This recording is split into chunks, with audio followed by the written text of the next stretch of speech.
Hey, we're getting it moved in. The trip out to Arkansas was fairly uneventful, other than you might notice that I did trim my beard. I had learned through remodeling this house, or at least renovating the rooms that I renovated, that the mask and my beard just didn't match, so I decided to cut my beard off, and so the mask could work a little better. And I had kind of gotten used to wearing a mask for extended periods of time, so it wasn't too bothersome. But the flight, I cut my flight at like, I don't know, 20 to 6 or something like that. Was it 20 to 6, 20 to 7? 20 to 7. And the drag of that is that there used to be a nonstop flight from Salt Lake over to XNA, which is Northwest Arkansas, which is near Bentonville, Fayetteville, and Springdale. And now there's not because of COVID. I guess Delta has killed that flight. So I had to fly from Pocatello to Salt Lake all the way to Atlanta, and then all the way back to Northwest Arkansas, and it took the better part of the whole day. And then to top it off, bless his heart, you always say that before you throw somebody under the bus. My dad thought I was coming on Monday, not Sunday, so I ended up having to wait for 2 hours at the airport in Arkansas for my dad to come get me. And I'm telling you what, he scared the living shit out of me driving back to his house. Woo! Oh my gosh, he's always had a bit of a lead foot, but You know, those roads in Arkansas, the last 60 miles is twisty turny up and down and around and around, and I was a nervous wreck by the time we got back there. Plus, I didn't eat. I ate a light breakfast, and then I didn't eat again for about 14 hours, and I was famished. The food catering, or not catering, but the food restaurant in Arkansas was closed. In Salt Lake, they're just finishing. In fact, they just had their grand opening. I believe it was last Tuesday or Wednesday, this past week, of the new airport. They put like $2 billion into the airport at Salt Lake. And admittedly, it's been a long time since I flew through Salt Lake, but that airport's totally changed. The Starbucks was closed. There was a lot of the food vending in Salt Lake was closed, and I had about an hour between flights. And my plan was to grab something to eat in Salt Lake, and that would hold me over till I got to Dad's. Well, pretty much all the restaurants were closed. Of course, it was early in the morning, so you can't blame them. But it was surprising to find the Starbucks closed. I could have used a cup of coffee. I ended up going down to the Dunkin' Donuts and getting a cup there, and it was all right. But, it was kind of disappointing. Atlanta, the airport was super busy. I was surprised. It was Sunday of Labor Day weekend, and I really didn't expect to see, listening to what you hear on the news, that the flights have all been half empty. And I will say that they had the center seats blocked. And on the flight from Salt Lake to Atlanta, they asked me if I wouldn't mind moving, and I didn't have a problem with that at all. And in fact, they moved me into this premium seat. It was nice. I was on an exit row, which didn't care. But there was no seat in front of me, so I had tons of leg room. It was a really nice flight. And, but I would say that pretty much everybody was compliant. I noticed some people in the airport, wearing their mask down so their nose was out, which completely defeats the purpose of wearing a mask. So, we're not going to get into that too much.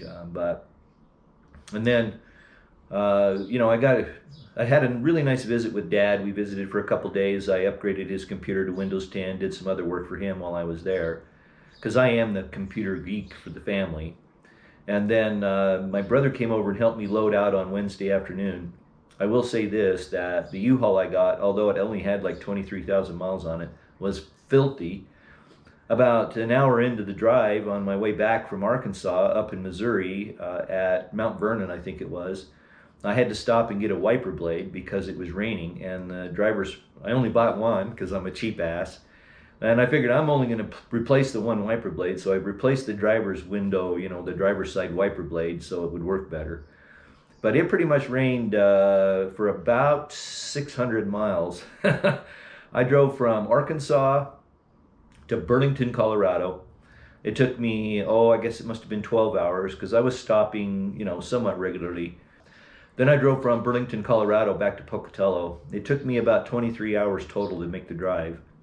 I stayed at a place, the Chaparral Motor Inn in Burlington, Colorado. And from the outside, it's just an old motor hotel. We used to call them motels.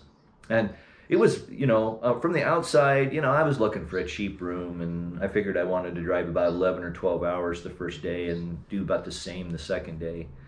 And actually, it was very nice. It was very clean. The rooms were clean. They'd been freshly painted. The guy that checked me in was obviously the owner. He was super nice, and in fact asked me what kind of bed I wanted, and I told him, that I would like a fairly soft bed, and he put me in a room that had a soft bed. So I was really impressed. And then coming back through Denver, I should have taken the 470 cutoff, but I wanted to run into the office that I used to work at and say hi to folks since I was passing through town.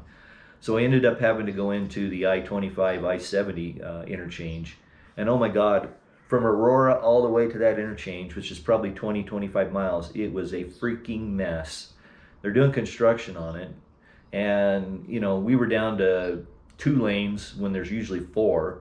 And of course, everybody's hauling ass, and I'm in this U-Haul, and I'm trying to be, not drive like a madman. But, I got through Denver, was able to stop and visit with a few folks for a few minutes, and then make my way on over to Idaho. But when I got up into Wyoming, I know that there was a really cold storm that rolled through, and in fact, I was looking at the weather, and the Tuesday of the week I was gone, it was down to 29 degrees here in Pocatello.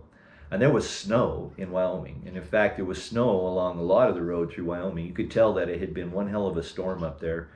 And, You know, so I'm glad I missed all the weather.